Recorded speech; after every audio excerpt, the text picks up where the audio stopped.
where do we want to go next? There was a suggestion to talk about some of the players that have made the most impact over the last year. Keke, would you like to sort of lead off there? Maybe either Finns in the Veikkausliiga overseas or for the national teams. Yeah, sure. I mean, as the year comes to a close, that's the thing we're looking at. Who's had a decent 2021, and there's definitely a few names that stick out. I mean, we mentioned him last week, and we spoke to Boris briefly there a minute ago about him, but Carljohan Eriksen had an absolutely fantastic second half of the season in Sweden, was named Allsvenskan goalie of the year. So he's done absolutely brilliant. Got himself involved in the Hockeyat squad, and his run of, I don't know how many it was in the end, clean sheets. He was something like 14 minutes away from breaking the all-time Allsvenskan record of clean sheets. I think that was, he had 9. I think it was in his 10th game that, he was that close to the record, wasn't he? Yeah, but he's had a fantastic season. I mean, when we're looking about moments of the year or moments of recent times, you've got that goal that we all spoke about so much when Linda Sällström lobbed was it a lob? It was a looping shot over the Portugal goalie to send the Helmerit to next year's Euros. So there's been some cracking performances right across all of the teams. The futsal team are tearing things up at the moment. So Palolito have been busy sharing all their sort of content for the futsal guys. So that's going. Do we need to start a Finnish futsal show?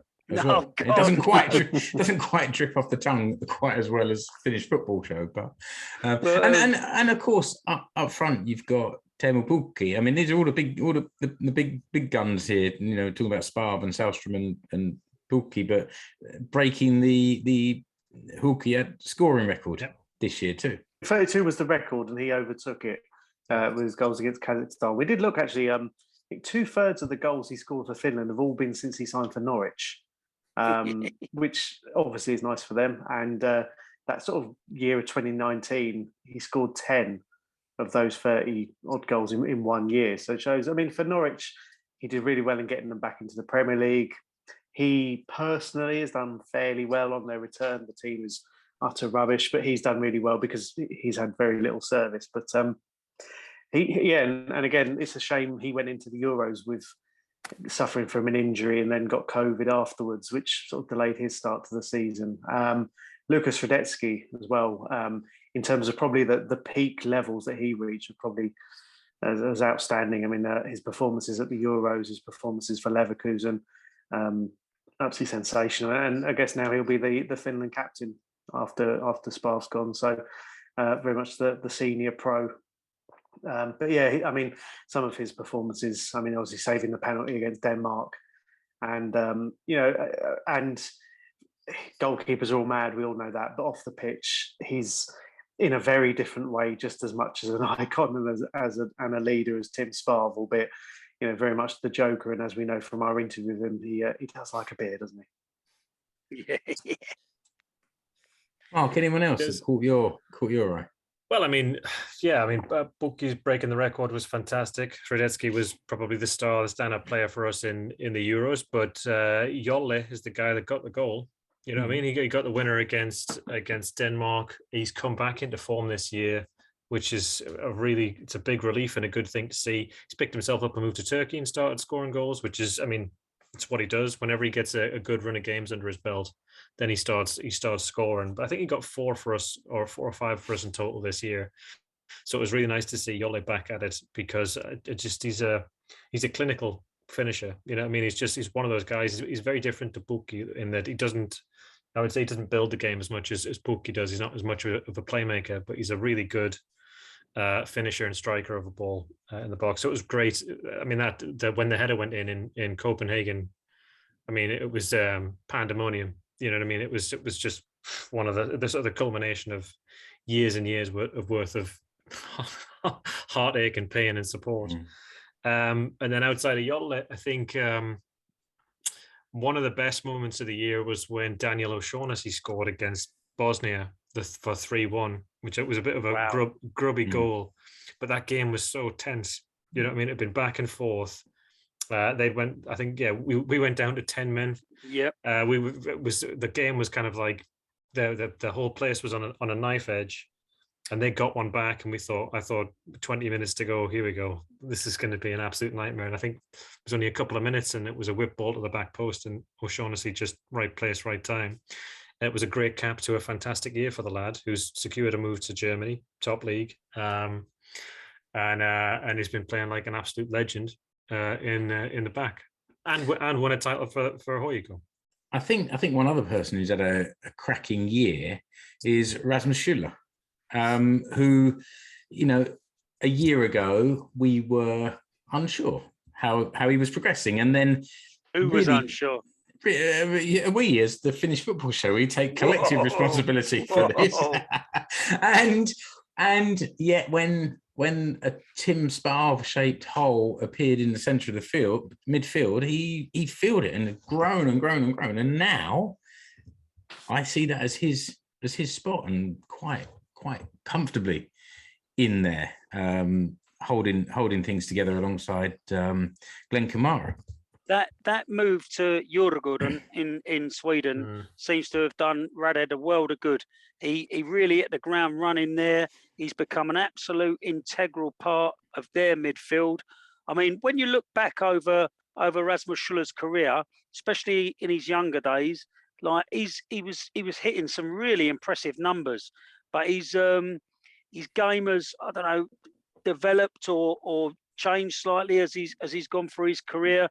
I sort of see him more as a bit of a, not just a destroyer, but a destroyer, like breaking up opposition attacks, and then sort of starting off attacks for his team, but sort of looking, you know, that sort of destroyer, and then looking for the pass to start off the attack for his team. So his game has changed a little bit, and who knows? Hopefully, we might be able to ask him some of those questions in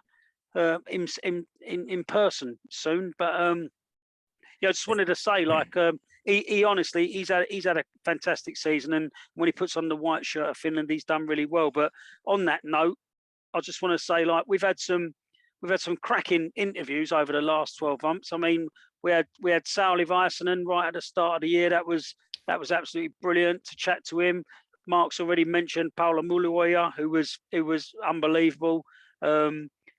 She's still got a piece of my heart, I think, to be honest. After that story, that was brilliant. We had Emma Koivisto, who me and the kids went to see down at Brighton. She was fantastic. We spoke to her. That was brilliant. Mark, have any of these women footballers in the UK taken out that restraining order yet, or are you still welcome? Oh dear. Mark spoke to Paula Arajuuri's brother Niila when he released his single for the Euros there, and that was brilliant. Like, and he was genuinely touched when I said that he'd written a song that made middle-aged British men cry. He liked the review. It was only the truth, you know what I mean? We spoke to Joni Kauko. That was one I'd been after for a long time, and I was really pleased that we managed to speak to Joni. It was really sort of interesting insight into what he'd been up to, and he's moved to India that had come about. So that was great. And then we had Robert Taylor, who again, I mean, I feel for Rob. He's been playing some absolutely fantastic stuff. Unfortunately, his brand side lost the promotion relegation playoff, and what a game! I mean, I was following it, and it was unbelievable. I think it was, what was it? What did I say? It was like 6 goals in extra time or something, and then we got to like the 10th or 11th penalties, and it was unfortunately Rob who missed to sort of, that was the end of that. The other side went and scored, and that sort of sent Bergen down. But personally, I think he can hold his head high. He's had a great season, and it was really lovely to speak to him for the show. I thought it was a cracking interview, because just following the trajectory of his career, when he said that, you know, there was a team in the East Midlands League or whatever, and the manager said, I don't think you're going to make it at this level. And then you fast forward, I don't know if it's 8 or 10 years at the Euros. So, you know, shows that you can't always judge someone at the early age of where they're actually going to be. And he's sort of worked hard and pushed himself right to the top. I think players like him, and so going slightly off topic, but him and O'Shaughnessy as well. You know, O'Shaughnessy was playing around the lower divisions in England. Was at Cheltenham at one point. And it goes to show that, you know, not every player becomes a star at 17, 18. You know, some players need to go off and discover, you know, they need to grow up. They need to find a little bit more about themselves. And, you know, O'Shaughnessy started all 3 games at the Euros. Taylor was in the squad. You know, players who were deemed not good enough for the Dog and Duck 11 or whatever it was. And it's good to see. And you know, not every player is a Kylian Mbappe who comes in or whatever. So it's good, you know, a bit of patience, a bit of time. You know, we're talking about Schüller as well. You know, in the last 12, 13 months for Finland, he's been outstanding. You know, it's nice that people, you know, if they take a bit of time, they're not thrown on the scrappy, but 2021. It's a good sign, and it shows as well. I mean, there's a bit of patience. I know Finland don't have the depth that they're able to call on the next generation straight away, but having that patience with players, it really does make a big difference. I think one of the things as well that I got from Robert Taylor's interview, and then also sort of like what's happened since, is, I mean, he just needs to catch a break. You know what I mean? Like I mean, Brann looked like, on paper, looked like a brilliant move. You know what I mean? You know, a year and a half ago, 2 years ago, and then they, you know, that's a club that sort of spirals out of control with scandals left, right, and centre, and sort of bad management. And you just think, Jesus Christ, you know, if he could just, he's a good player. He was fantastic for Brann. He was one of their best players across the season, and in the midst of an absolute, well, the other guy, I was going to say this show, but. but yeah, that's not the first. That's not the first bit of bleeping I'm going to have to go through and dig out this episode. But Brann were a complete mess. They were a complete mess this season, and he just needs a break. He needs to catch a break. He needs a good, stable club. You know what I mean? And you know, 30 games of no drama. Yeah, and then our most recent interview of the year was with Tinni Korpela.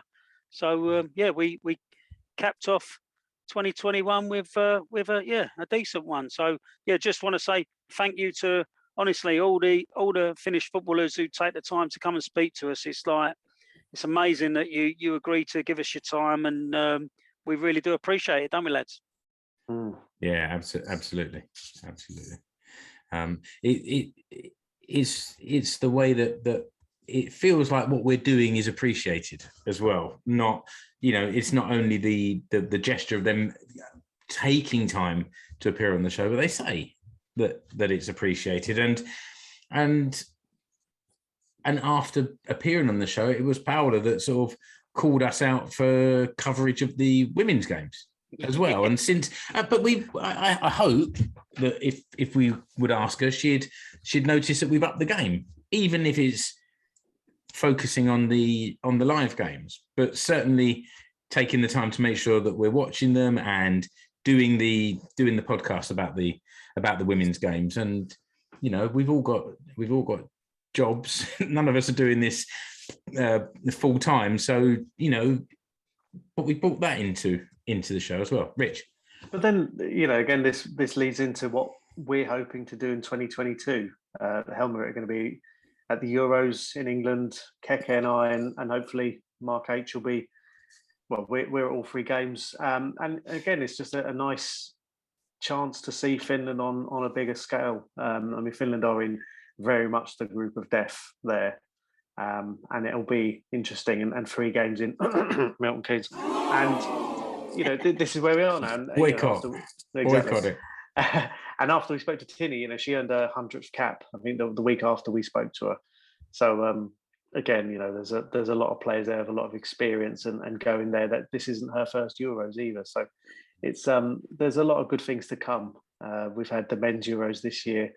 the women's next summer, and it's going to be a lot of fun. And following that, but we enjoy it. As you say, we don't have jobs. We hawk T-shirts and mugs and stickers and face masks and all sorts with our brand on it to help keep this going. But even if we didn't, we'd still do it. A nice chance to. Excuse me, that was me. The gremlins are in. I think the other thing is, if you look at where Finland is now, when the draw was on last week for the Nations League and the pots, I was sort of sitting there thinking, there's a bunch of teams I don't want because I don't want to play them again, because we've been playing them repeatedly for the last couple of years. But you look at the pot and you think there's not really anybody in there that I don't fancy that could absolutely smash us. And then when the draw gets taken up and you go, okay, here we are, Montenegro, Bosnia again, and Romania. You think, yeah, we've got a crack. Do that. We could probably do that. Yeah, we could probably get us. And it's a strange. I remember watching groups. It's 5-10 years ago, you'd watch a group get drawn for the qualifier, and by the second ball out of the pot, you'd be like, oh god, yeah, it's over. Yeah, we're done. We're absolutely done. Like Germany and oh god, no. So I think it's yeah. You're right there, Mark. Romania, they're not a muggy team. They're World Cup and Euro Championship regulars, but we're sort of got the vibe now where we're thinking to ourselves, well, we can, they're nothing to be scared of. You know what I mean? We can go there and get a result. So that's what's been built over the last few years, and I think we're on a bit of a crest of a wave, but long may it continue. Do you know what I mean? I think it's fantastic, and it culminated when the four of us were together there in Helsinki, watching that. Despite the result, watching that France game, what an unbelievable experience and an unbelievable atmosphere. For the four of us to be together in Helsinki on not the chilliest night. It could have done with being a bit colder, I think, just for the atmosphere. But no, it was brilliant, and the whole vibe around it. The game's really growing in Finland, and I think it's only going to get better and better. And I'd happily do this forever. I absolutely love it. And hopefully we can do the get together again at the beginning of June next year for one or both of those two home games. That would be something, wouldn't it? I reckon if you guys fly over, I'll take the train down. We'll go to the first game, then we'll all head over to Porvoo and we'll all be on Hayton's floor for a couple of nights, and then all back to Helsinki and Porvoo in June. That'd be lovely. Oh yes, we get the boat. It's a lovely little trip, the boat ride from Helsinki to Porvoo. Oh, even better. Yeah, perfect. Job's done. Can you ask Mrs. H if that's all right, and let us know? I can tell you the answer, so I'll just try to sneak it into the. I've got a sort of cellar that's kind of heated, and you won't need the heat in June. It'll be fine. I'll get you in. Just remind her she's met us. She knows who we are. Yeah. Oh yeah, I see. I get your point. We've had another little message from Kevin, who is quite taken with the new designs of the shirt. So thanks for that, Kevin. And yes, you're very welcome to invest. Invest is the right word. Invest in an Ilves one. It's got the year on it. It's only valid for one. It's only good for 1 year, and then it becomes collectible. And boy, the numbers of shirts that we sell, they're all pretty much collectible. Well, a friend of the show, Jamie, is moving to Tampa next year, so maybe he got one. Yeah. Got one this year. He wore it to the pub for the Belgium game. So it'd be nice to see him keep his collection going. How many people are going to get to have one every year? Exactly. There's probably only like me and Jamie. Join that sad old man club, Jamie. You're very welcome. Very welcome. We don't have anyone else joining us. I think that Satu's still in the waiting room, but I sent her a message asking if she wants to come on, and she's not replying. So I'm guessing she's just listening. Do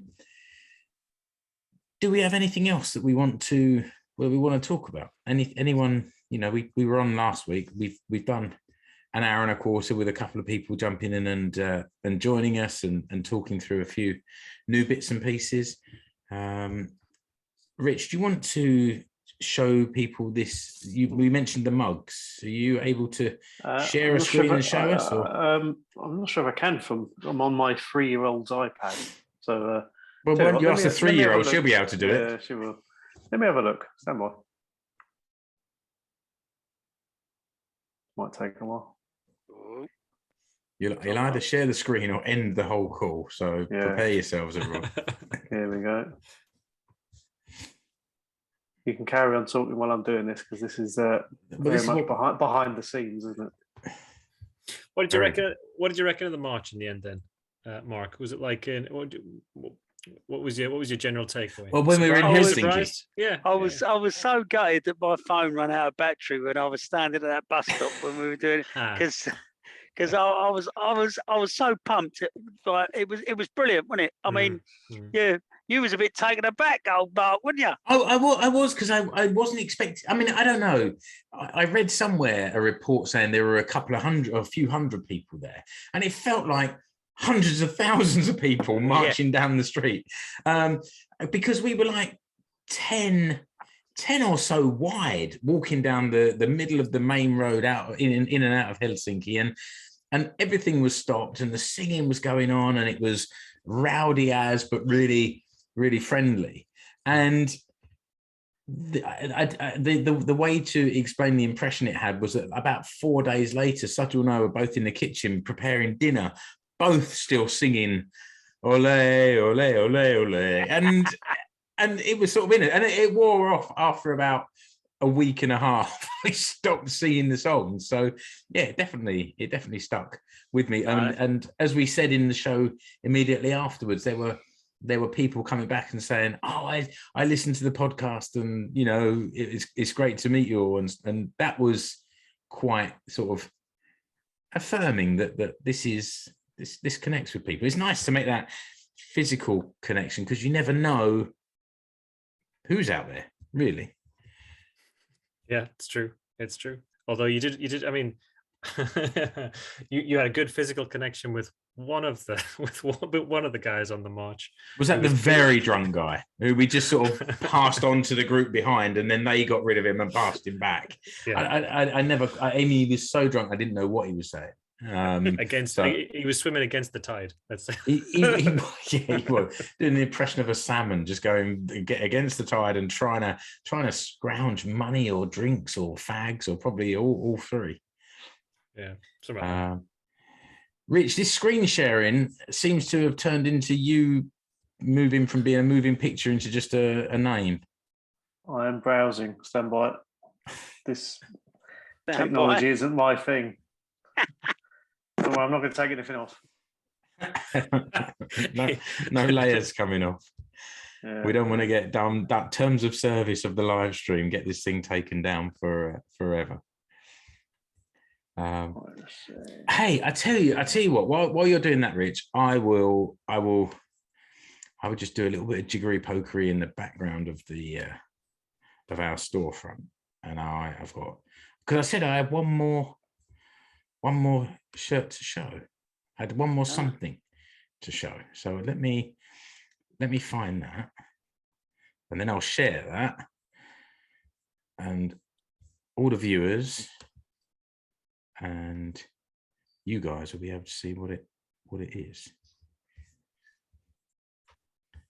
And I deliberately waited for this one, and you'll see there's a very good reason why.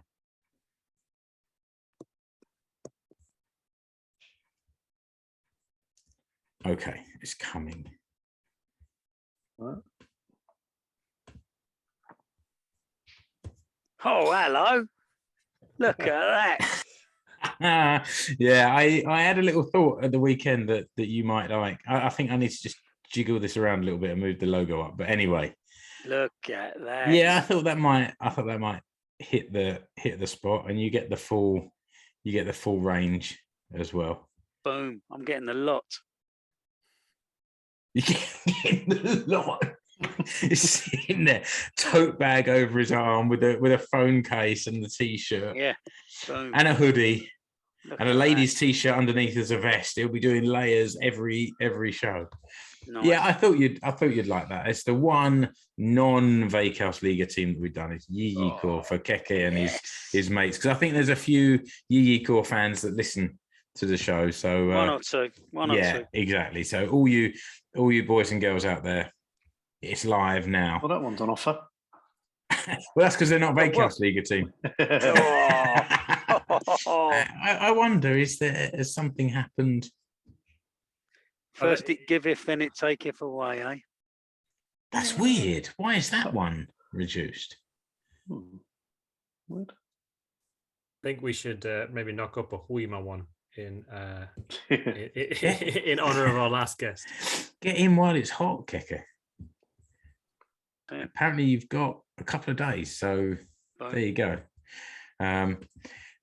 Rich, maybe you'd have to describe these mugs. Hang on, stand by. If I can do it. Oh, only the host can share in this meeting, apparently. Oh, okay. All right, fine. All right. Then. No.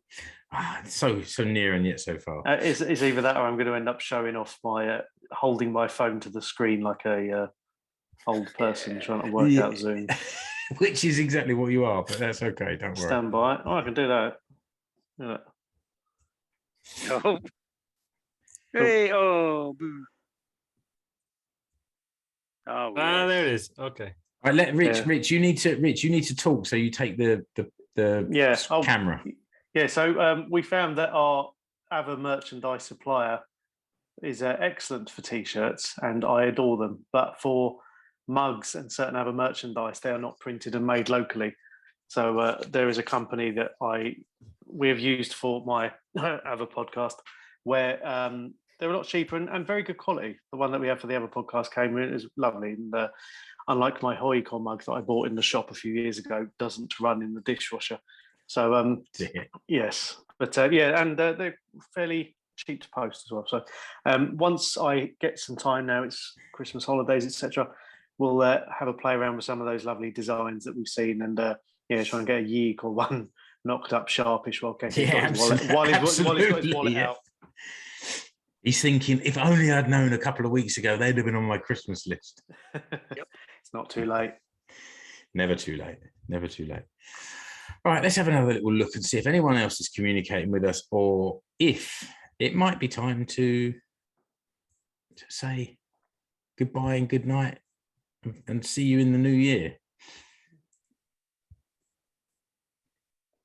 I think, bearing in mind, Mark, we started by talking about how we used to do this show live and then sort of put the recording out as a podcast, and it takes us back to those old times. I do remember once where I accidentally gave my friend Julian the wrong link. So rather than coming in as just watching it, he was actually in the show with us, and you could hear his daughter making a right old racket in the background before I muted him and then booted him. That sounds like my evening. Yeah, well, a little bit, yeah. And I've got the shouting boy in the room next to me as well, who and as everyone can see, we are now much more professional. Yeah, and that was the other thing, that Boris seemed quite impressed with what we were doing, which it never fails to make me laugh. Oh dear. Yeah, exactly. Boris, who was wearing his own merchandise. Did I make out he had his polo top and baseball cap on? Yeah, I mean, come fresh from his own podcast. That's what we need to do if we guest on other stuff.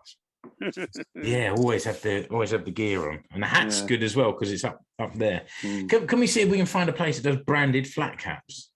Then I mean, come with a whippet as well. Wouldn't you then have to sort of like to get the advertising, you'd have to wear it backwards? All right, okay. Have a logo across the back and just wear it backwards like a rapper or something.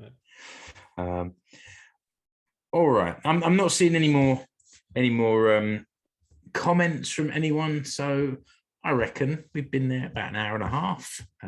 Hopefully, if you're listening to me talking on the podcast at this point, this will be the end of the third episode over Christmas. That's what I'm hoping, to cut this up into a few different pods between Christmas and the New Year, so that, you know, when you've had enough of your family and you've eaten enough turkey or ham or whatever it is you eat, then you can just settle down with us in your ears. Obviously, Mark Hayton will be joining somewhere midway through the second episode, but we'll forgive him, but we won't let him forget.